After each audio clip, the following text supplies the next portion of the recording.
Today our lesson is about loyalty. What's more loyal than a golden retriever? It's a very popular dog, in case you don't know.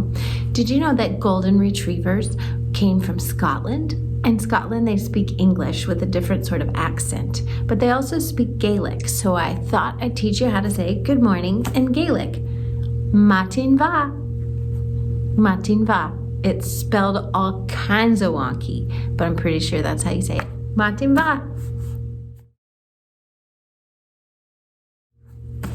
Hey guys, if you could have any food rain from the sky, what would it be?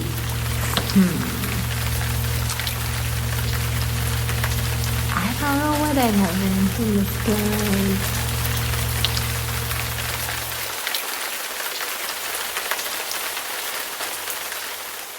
Well, in today's lesson, God gives food to his people in a very unusual way. But first, imagine that your very best friend invites you for a birthday party, and it's gonna be so fun. His mom is making all his favorite foods or her favorite foods, and there are gonna be lots of fun drinks, and your parents are so excited for you to get to go. And not only do you take a present, but you get a present from your best friend, and you're gonna play awesome games and do all kinds of stuff, fun stuff, all your favorite stuff. So you're super excited. You tell your best friend, yes, of course I'll be there. It's gonna be awesome. Then the next day you go to school, and this way super cool kid that everybody likes, that is really popular and has a really big house and lots of cool stuff, invites you to their birthday party, and they're gonna have a live band, and they're gonna have caterers, and they're gonna have like bubbles all in their swimming pool, and you can have a party in the swimming pool and the bubbles. It's gonna be amazing party. It's on the same day as your very best friend's party that you already said you'd go to, and your very best friend is not invited. What are you gonna do? Hopefully you said you would go to your best friend's party. Number one, because you already said you would, and we should keep our word. Number two, because it's your best friend. You don't know Mr. or Miss Popular very well. They just invited you to the party. But that's not your best friend. That's what loyalty is, boys and girls. Sticking by our friends, doing what we said we'd do, loving them, caring for them, and being present for them no matter what. Today, boys and girls, we're learning that God is loyal, and so we are loyal too. In the Bible, we've been talking about Moses and the Israelites and how God has been so good to them, and we know that God chose the Israelites to be his people. He promised he would look out for them all the time, and he wanted them to follow him all the time. God made a commitment to them. He made a covenant with them way back with Abraham, and God always keeps his promises. The rainbow reminds us of that. So we could say that these stickers that you saw me put on my poster are like God. He loves them, and he stuck to them because he made a promise, and God always keeps his promises, and I can't get these stickers off. They won't come off. And we could say that the Israelites are more like a Post-it note. They'll stick by God. Sometimes. God freed the Israelites from slavery in a very miraculous way. God split a sea in half so that the Israelites could escape from Pharaoh's army. And God even was so kind to make water sweet for them when they found water, but it was really bitter. God loyally provided tons of miracles and tons of gifts for his people because he had committed to them and because he loves them. After seeing all that, You would think that the Israelites would trust God. Well, they were walking through the desert and walking and walking. This was after God gave them something to drink. They got really hungry. Let's look in our Bibles in Exodus chapter 16, verse 3, and see if they were loyal to God. And the whole congregation of the people of Israel grumbled against Moses and Aaron in the wilderness. And the people of Israel said to them, "Would that we had died by the hand of the Lord in Egypt, when we sat by the meat pots and ate bread to the full, for you have brought us out into this wilderness to kill this whole assembly with hunger." Did you see that? Even though God had provided so much for the Israelites, they didn't ask God for help when they got hungry. They didn't trust Him to provide.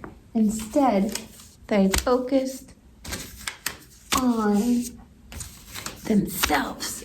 I'm hungry. I should have just died back there where at least I had a full belly. But God is loyal. And even though the Israelites complained, God kept His promise to look out for them. Here, let's read verses 4 and 5 and see what He did for them. Then the Lord said to Moses, "Behold, I am about to rain bread from heaven for you, and the people shall go out and gather a day's portion every day, that I may test them, whether they will walk in my law or not. On the 6th day, when they prepare what they bring in, it will be twice as much as they gather daily." Doesn't that sound great? Oh, we're excited now about what God's going to do for us. He said He'd feed us, so I want to be with God. He's giving me food. Yes, of course I love God. Thank you, God. Okay, so then that evening, let's read in verse 13. In the evening, quail came up and covered the camp. All right, so now their bellies are nice and full of quail meat, and so they went to their tents for the night. The next morning, they came out of their tents and they saw something strange. What does it say in verse 13? In the morning, dew lay around the camp. And when the dew had gone up, there was on the face of the wilderness a fine flake-like thing, fine as frost on the ground. When the people of Israel saw it, they said to one another, "What is it?" For they did not know what it was. And Moses said to them, "It is the bread that the Lord has given you to eat. This is what the Lord has commanded. Gather of it, each one of you, as much as he can eat." All right, so God had some specific rules about the food. They were only to collect enough for that one day. If they saved extra, it would go bad. And except on the day before the Sabbath, that day they could collect for 2 days, so that on the Sabbath they could rest and still have food. They didn't have to go collect on the Sabbath. I wonder if the Israelites liked the rules. They focused on themselves again instead of trusting God to be loyal and provide for them the next day. They thought, I better take care of myself. I'm going to keep some extra. Did that work out very well? No.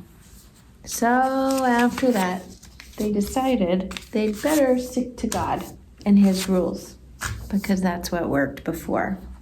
God is so loyal. He gave the Israelites plenty so that on the Sabbath, they wouldn't have to go out and collect manna. Let's see if they were loyal that time. On the 7th day, some of the people went out to gather, but they found none. And the Lord said to Moses, "How long will you refuse to keep my commandments and my laws? See, the Lord has given you the Sabbath. Therefore, on the 6th day, He gives you bread for 2 days. Remain, each of you, in his place. Let no one go out of his place on the 7th day."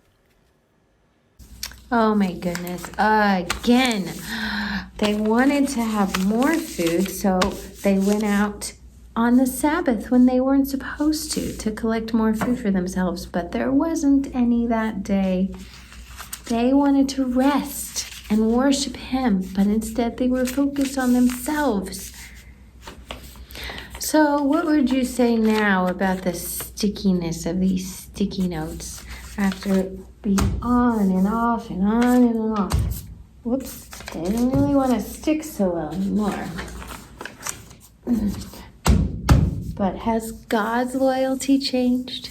No, not even a tiny bit. Not even any little edge of any little sticker is coming off. God is loyal. He does what he says he'll do over and over and over, even though we don't always do what we say we'll do.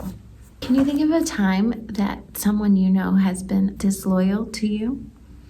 Or maybe a time you've been disloyal to someone else?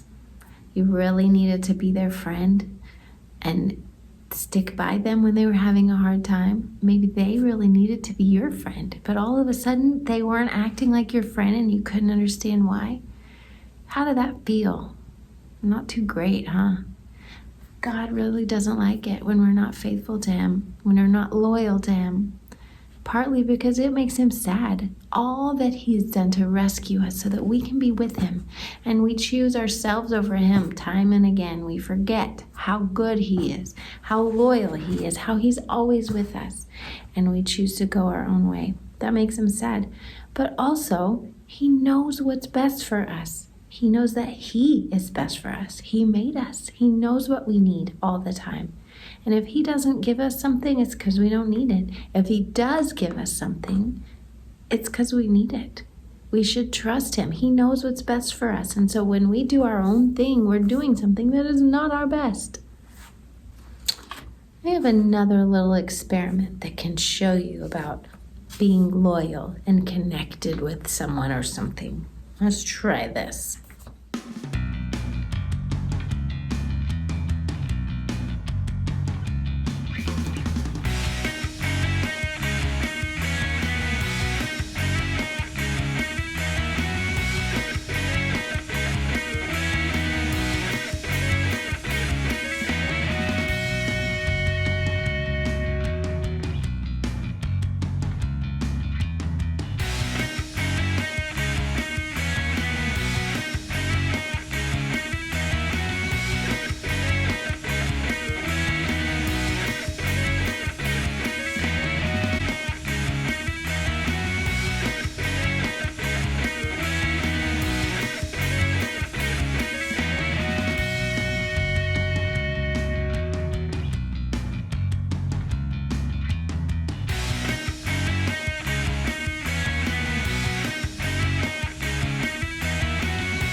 What would you say surprised you about this experiment?